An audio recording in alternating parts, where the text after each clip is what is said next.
Hi, MSU Denver and Instagram Live. It's Garrett Chisholm, the MHA Program Director. We're going to be doing an interview with one of our alum, Collette Martinez. So I'm going to go ahead and add her now, and we'd love for you to join us for the next 30 minutes or so. Thanks for all the waves. This is only my second Instagram Live, so I'm pretty excited. So hang in there as I add in Collette.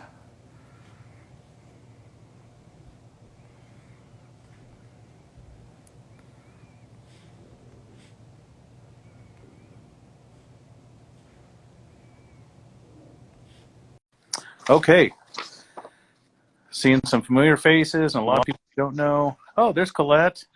Hi. Hi there. Say hi to social media land and Instagram Live at MSU Denver. Hi, everyone. So for everyone, this is Collette Martinez, and Collette is one of our just amazing alums from the Masters of Health Administration program. Collette, thanks for joining me in this Instagram Live. As I was telling everyone, oh, we got a senior too. That's great. Congrats. This is only my second Instagram Live. Our first one was with Dr. Sasha. Yeah. And well, I know that you know well as a peer. But Collette, thanks for joining me. And we're going to just keep this fun. We've got the next 30 minutes or so. And I know that we have a couple questions that we were kind of throwing back and forth as far as what we want to ask. But feel free to add additional questions, or we can make this as fun as we want. So Cool. yeah. So let me start off with saying, I think maybe one of the most important questions that I asked Sasha that I'm going to ask you, and I think it's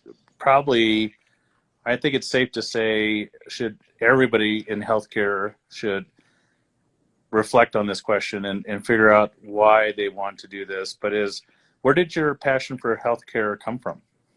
Yeah, so I actually have a very long story for this for this question. I actually, when I was 10 years old, I was a gymnast. I dislocated my kneecap, and my kneecap continued to dislocate through the age of now. It's a little bit more managed now, but at the age of 10, I was exposed to quite a bit of the medical field. I was in specialist office, I was in orthopedist office, trying to find a solution for why this was happening and how to make it better so we could avoid surgery. We weren't able to avoid surgery, so I ended up getting 2 screws in my knee, which ended up putting me back in physical therapy, back in the doctor's offices. And I was just so exposed to it from a young age that I was like, you know what, this is pretty cool, and look at all the different aspects. And so when I was 15, I went to Maureen at PSL and said, hey, I want to be a physical therapist or a PA. Help me shadow somebody. And she said, whoa, you are 15 years old. It is way too early for me to let you in my hospital to start shadowing people. So let's start just talking about it. And so she actually told me her story.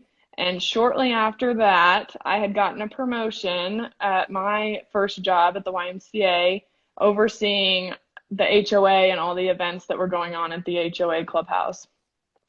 From what she told me, as her journey getting into the business aspect of the hospital and my recent promotion, I was like, you know what, this is truly how my brain works. My brain does not, unfortunately, work with the biology, chemistry, all of that good stuff. So I found a different way to still be involved in something that I was very, very interested in.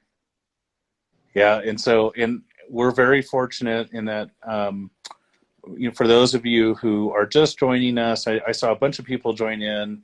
My name is Garrett Chisholm, and this is Collette Martinez, and representing the Masters of Health Administration program at MSU Denver.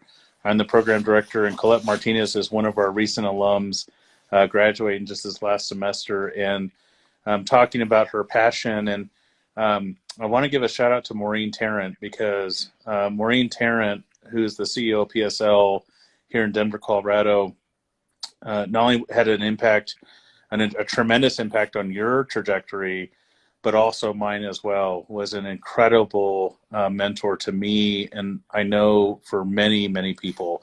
Maureen's just an amazing woman, and So yeah, we're just so fortunate to have mentors like that in our hemisphere or in our sphere. So Absolutely. um, the so I'm just going to kind of bounce around, and then you feel free to jump in with whatever you feel like. Yeah.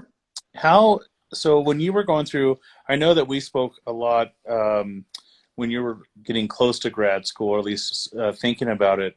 What now that you've kind of gone through um, the Masters of Health Administration program, what would you say is maybe some distinguishing features of our program versus some of the other things that you were looking at? Yeah. So a little background. When I was talking to you about coming into the program, I was in the summer before my final semester of undergrad. So I kind of knew that I was ready to just jump right into a master's degree. Didn't quite know what that was going to look like because I still had a semester of undergrad left. Um, but that was something that just drew me to the MHA program at MSU was that I did not have to spend my last semester of undergrad studying for a GMAT or a GRE, which was pretty awesome. I actually got to enjoy my last semester of undergrad, which was awesome. And then I was able to jump right in. That was one of the big things. And another thing was that I knew I wanted to be in and out. I wanted to be fast. I was so eager, as I was at 15, to get into the hospital and start seeing what was going on. I was so eager to jump into the admin side and start learning a lot more. And so I was able to do the program in a year, which was just it was amazing. I'm not going to say it was easy, but it definitely got me into the field right where I wanted to be quicker. Yeah, for those of you who are interested, we have a full-time program, a part-time program, but we also have an accelerated program which Collette was a part of, and it is an intensive amount of work in a short time. However, for some students, it really does fit for what the student is looking for, and also in the timeline and what they're really trying to accomplish. And so if that's something that you're interested in, please reach out. I'm happy to talk to you more about that.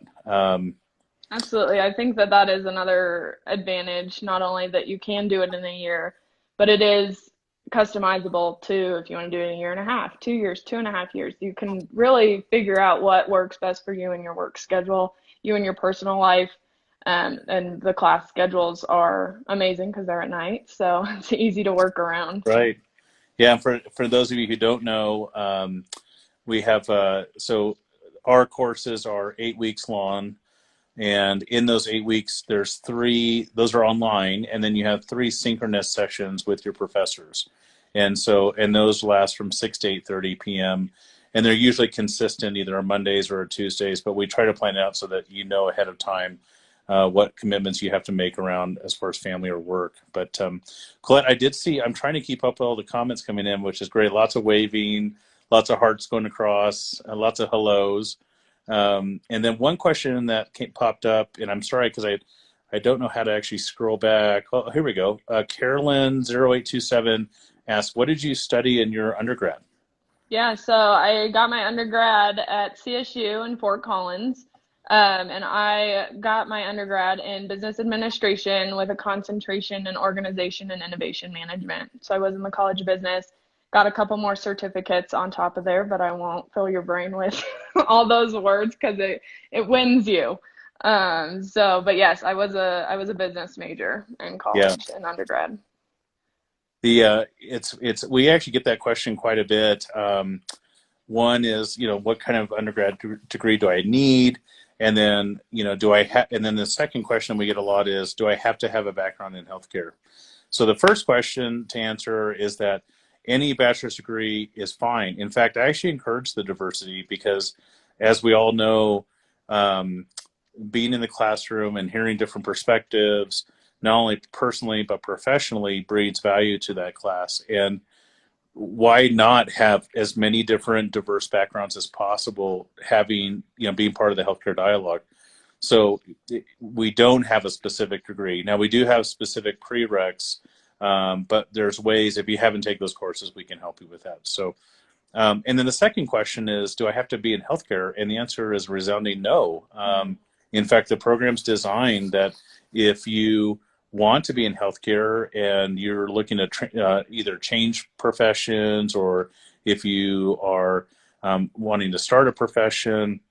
The actual curriculum is designed that from start to finish to launch you into a healthcare early careers field. So, and I'm looking at a few other people. Osama Montano, 17. I want to be an MSU student. Great, we've got spots for you. So go to MSU's website and sign up. We'd love to have you. Collette, before I jump in, any questions for me so far? I don't want to steal your thunder. No, I don't think I have any questions for you. Just more general statements that if you do choose to come into the MHA program, it is an amazing program. Garrett and his team are very, very supportive, and they are always there no matter what. I mean, I finished, I guess, started and finished right at the start of COVID. And towards the tail end because I did graduate in December. So trying to transition was a little difficult, but the professors, the team, Garrett especially, was always there, always ready to support anybody for any reason, and even if it was just to vent and to be mad at the world because of what was going on. So that is my big thing for MSU and the MHA program that I will always be grateful for. Oh, you're very kind. Thank you. And I try to live up to that acknowledgement. I try. I'm going to go back through. Oh, Kaylee, you're so sweet. Thank you. And then Carolyn, I'm going to come back to your question because that's a great one. And there was one about what about aviation and being an airline pilot? Not my expertise. However, I know we have a great program. And so I would just encourage you to reach out to that department because I've heard nothing but amazing things about that. So, and then options for getting a scholarship in there. Yes, there are options for scholarship. In fact, our website has some of that information, and both of it, there's a mix between scholarships that are within MSU Denver. We're actually working on a couple of new scholarships that are going to be specific to the MHA that we're hoping to launch early next year.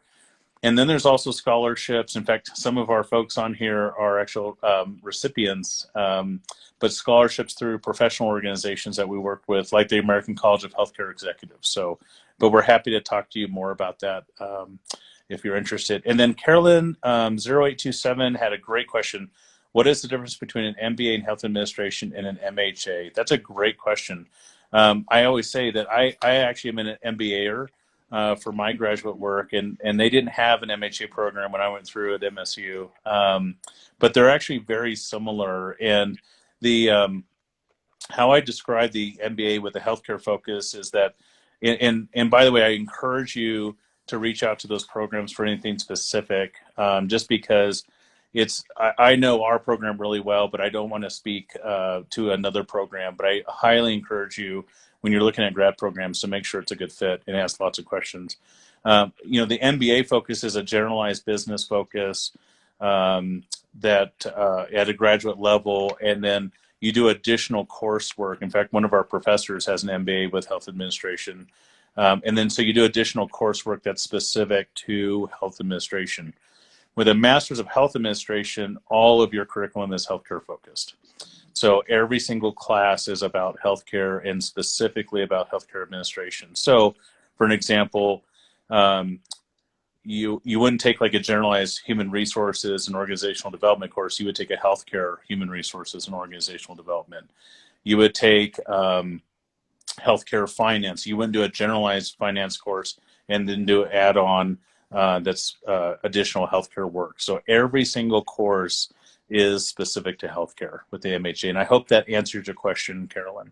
And Garrett, I will add that when I was looking at programs, MSU was not the only one that I was looking at. I was looking at some other ones across the country. And because of my background and my undergrad being in business, it did not seem worth my time or money, because yes, that is a factor, to go through an MBA program or an MBA-HA program, because I was going to be basically redoing my undergrad focused on business and then jumping into how it was focused in healthcare. And so if you don't come from a business background, and you know the question we got earlier about the airline pilot, if you do need some of those business, you feel like you need that to be successful, then yes, maybe that is a good avenue for you. But that is why I chose to go MHA instead of MBA Right. was because I had that background. Yeah, and actually, and that's, you bring up a really good point that I want to, I try to communicate to all prospective students, is that this is, graduate school is like anything else. It's a very personal decision, and your journey is just your journey, not everyone else's. And so, as you're looking into this, make sure you really spend some time reflecting on why you want to do it. What is driving you? What kind of outcome do you want to have? And if you're not sure, the answer is not to jump into it. The answer is just to get more research, right? And to really spend some time um, talking to all the people that are involved in these decisions. If there's a specific organization or a person um, that you have shadowed and you really like their type of profession and you want to do that, ask them, what would you do, and see what they're doing for their education. So, and then, like I said before, please reach out. We're happy to talk. I'm happy to meet with anyone and just really try to make sure it's a good fit for you. So, Agreed. okay. Yeah, me as well. You guys can reach out to me. And I know I've talked to a lot of prospective students already, and sometimes Yeah. it's just having that conversation. Yeah. And also, I think it surprises some students when I say, I don't think it's a good fit. And I just really, and I just, ultimately our goal is that we help you achieve the dreams that you want to achieve. And it Yeah. may not be the MHA that's a good fit. It might be, Masters of Social Work or an MBA or whatever that, or an aviation, pilot. So I'll try to do my best to get you into the right direction. So, All right. um, all right, let's see. All right, now here's a fun one, Collette. We're going to change it up a little bit. Oh, goodness. Yeah. What is your favorite spring activity? My favorite spring activity, going to the baseball game. Yay. Yay, I actually got to go to the Rockies game the day after opening day. So I wasn't there on opening day, but it was so, oh my gosh, I didn't feel like I needed normal that badly in my life. It was so nice. Right? Oh God, I can't wait to go back to the park. That'd be great. Oh my goodness. My, It was just amazing. Mine is gardening. Okay. I'm trying to get into the garden more, but I do love a great baseball game. Yep. Uh, yes, yesy. Woohoo. Yes. Uh, okay, going back. So if you just joined us, my name's Garrett Chisholm. I'm the program director for the Masters of Health Administration program at MSU Denver. And this is Collette Martinez, an MHA alum who just graduated last semester. And one of the things that, would you share, Collette? One is, so first of all, I should back up a little bit. All of our MHA students do a capstone to complete the program. And there's two options. One's a thesis and the other one's a residency. Collette chose a residency. Would you tell people about your residency and what you ended up doing? And then I guess the second part of that is how it kind of prepared you as you were entering into the field. Yeah, of course. So yes, as Garrett said, I did choose the residency option. Because of my connections that I had already had at PSL, I was able to jump right in, and I was in the HR department. Mainly, I was in and out of admin, but I was mainly in human resources, learning about the ins and the outs of healthcare HR. So I was supporting the colleague engagement team, and one of those big projects was looking at colleague engagement scores, which is employee satisfaction, and patient satisfaction, because it depends who you talk to, but they're both very, very important depending on which aspect you're coming at them from. So I found correlation between the two to be able to make action plans to get those scores high in both categories. With that being said, in November, before I graduated with my MHA degree, I was asked to come on the team full time as a contracted position. Yes, it was very exciting. And so I was brought on as an HR coordinator for a 3-month contract, just because of where HCA's finances were at that point because of COVID. And after my 3 months, I was contacted by a larger facility in the Health One family, Swedish, and asked to come on full time onto the Health One HCA family, which was pretty exciting. I will share that as of right now, I've now been in Swedish for almost 2 months. And my boss and I actually just talked on Friday of last week. I will be moving into a business partner role, which is the next step up here in the next couple months as we go through some transitions. So Yeah, very exciting, very fast. I've not had a chance to catch my breath yet. that's great. But that is how we make the next step. Right. I did see a question come in. Yeah. Do you think it's important to have the business perspective along with the healthcare perspective? I'm graduating this summer with a bachelor's of science in healthcare management. Yay. That is exciting. Congratulations. Um, from my perspective, yes, I went, my main goal was to go through a business degree in my undergrad because I wanted to make sure that I had a good basis of business. My end goal is to be a CEO of a hospital. So I knew that at some point, since I wasn't on the biology, chemistry, patient care side, that I was going to have some strengths in another area, and that's a business, because healthcare is a business, healthcare is a service that you are providing. And since you're not on the direct service side, you got to be on the business side. So I think it's important for my end goal. But if you have a different goal within healthcare that's not necessarily a CEO or something that you need that strong business background for to be able to see the whole hospital, then I don't think it's necessarily dire that you have that. Yeah, and if I could add to that, I mean, I Yeah. think it's a great question, and we have Tracy Yacobelis, who is behind the scenes with our MSU Denver MHA Instagram, um, uh, putting in some notes, Carolyn. But it's a great question, and one is that I think the short answer is that I think the business acumen of anybody in healthcare is a powerful um, it's a powerful education. And to Colette's point, I think you have to be really strategic about what are you trying to accomplish, right? Before you put in a lot of time and money and investment, is really kind of think through what are you hoping to achieve. And in any of our faculty in the department can help, and I'm obviously happy to help. Um, you know, we have a lot of experience between all of us, so we can usually help kind of navigate students to make that decision. As far as we generally see two types of students. One well, let me back up, probably three. One is the student who is a clinician currently, a nurse, paramedic, physician, who is looking to either leave the clinical arena at some point or wants to augment it. And so they want to be a chair of their department or a chair of they want to be a chief medical officer, or they want to increase their leadership capabilities.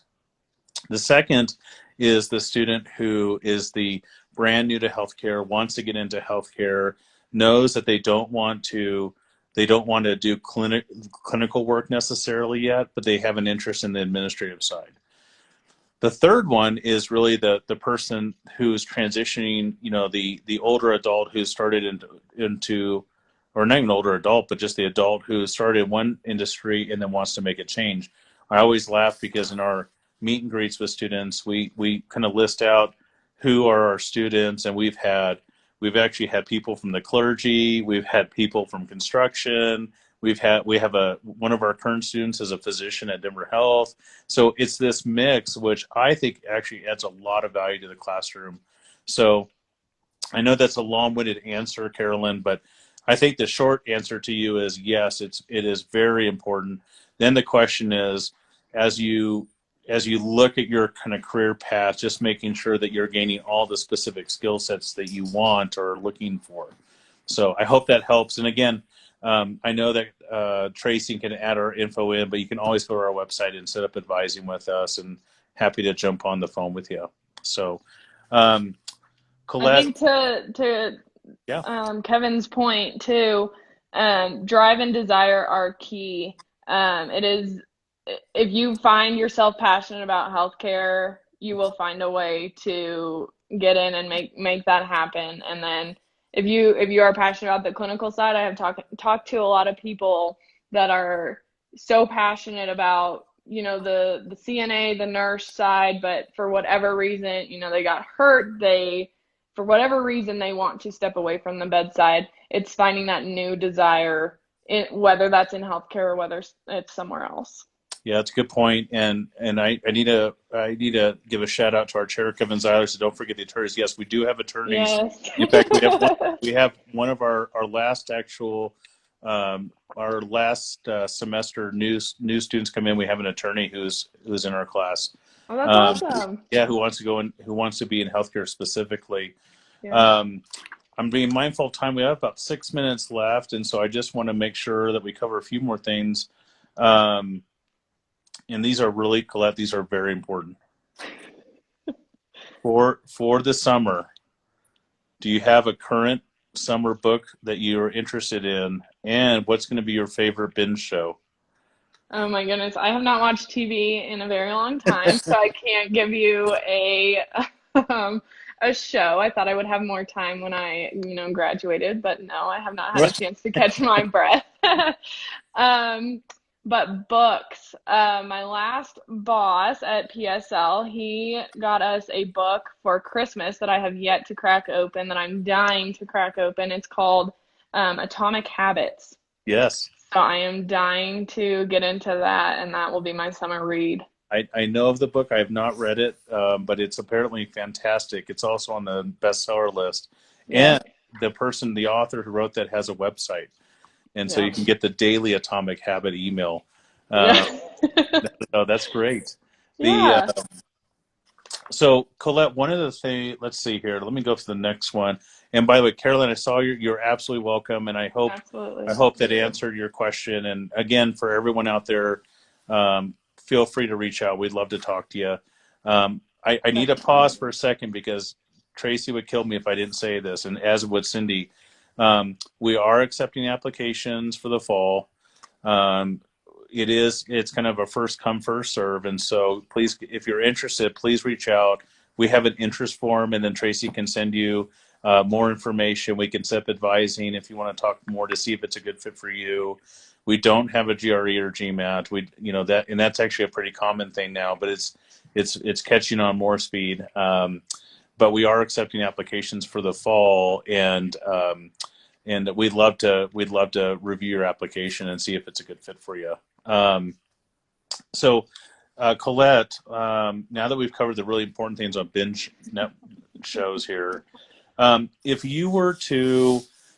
a student came to you, a prospective student, and said, I'm on, and not even necessarily MHA, but just said that they were on the fence about grad school or not, what advice would you give that student? My first question would be, what are your goals? I think that was something that if you asked me during my first or second semester in undergrad, I would have said, heck no, not going to grad school. I need some time in the field. I need to figure out what I want to do before I make that big jump. And then my second question would be, kind of along the lines of what you said earlier, finding somebody that you're very interested in what they do and asking more about how they got there. And even searching through job boards, it was like, okay, totally not qualified for that one, but let me read through what you're doing and why it's important that you have this degree, which was kind of what persuaded me to get my MHA. And also Maureen telling me that she got her master's degree, and everybody else that was a CEO in the division had their master's, whether it was an MBA or an MHA, and they had gotten to that point. So as soon as you know your goals, and you know that a master's degree is something that is necessary to get to that goal, then that next question is, how are you going to get there? And if that's a master's degree, then just jump in and get going. Yeah, well, that's great. Mindful that we have a couple minutes left, one of the things that I get asked a lot is, are there jobs out there? And what a fair question. And Yeah.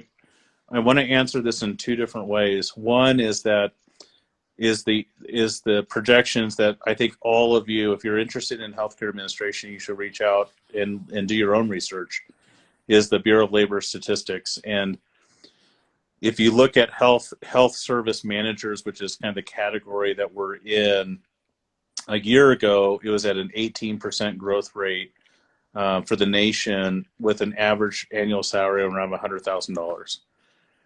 This year, they just updated it, I think 60 days ago or so, and it's at 32%, which is way higher than many other industries. And then in Colorado specifically, you can look at the data, and it's at 32.8%, so even higher in Colorado. And so Wow. there's lots of opportunity, and anybody who's in the industry knows that. The kind of joke at the hospitals I've worked at is you never worked at a hospital that didn't have a crane outside. There's always growth, and then the second way that I answer that question is even how safe is it? Because obviously we're all concerned about that stuff. And in 2008, when the entire world economy collapsed, healthcare still grew. And it's because it's a critical service for our society. And so but with that being said, I always tell prospective students that the money's great and the opportunities are great, and you need more than that. You need to have passion. We need people that are passionate. We need people that care about others. We need people that want to help clinicians be successful. And then most importantly, we need people that care about other people, that want to take care of them and help in these complex systems that we are all working in. So so Absolutely. if that's you, then yeah, look for healthcare. And we of course are biased. We think we have an amazing program. We'd love for you to come to us, but do your research, and there's lots of programs out there. So Absolutely. anyways, Collette, as we finish up, anything else that you'd like to say? I don't think so. I think you hit on everything. But again, I will reiterate that if you guys have any questions that you want to reach out to me before you reach out to Tracy or Garrett, please let me know. You can DM me, you can email me. Tracy has my information. You can text me just about everything. I'll respond. And I'm more than happy to answer any questions that you may have. Yeah. Thank you again. So this is Collette Martinez, who is a recent Masters of Health alum, woohoo, who is on the front lines of healthcare over at Swedish with HCA. And my name is Garrett Chisholm, the program director for the Masters of Health Administration program at MSU Denver. And I'd like to give a shout out as a thank you both to Marcom at MSU Denver for helping us, Tracy Acabellis for getting all this done, and the rest of our team, Kevin, Cindy, the professors, all of you, the students who have been supportive in this. And thank you all for the comments and the love, and we look forward to meeting you soon. So everyone be safe, stay healthy, take care of each other, and we'll see you in the next live session sometime in the near future. Yes, thank you, Garrett. Thank you. Talk to you soon, Collette. Bye, Yes, same to everyone. you. Bye, guys.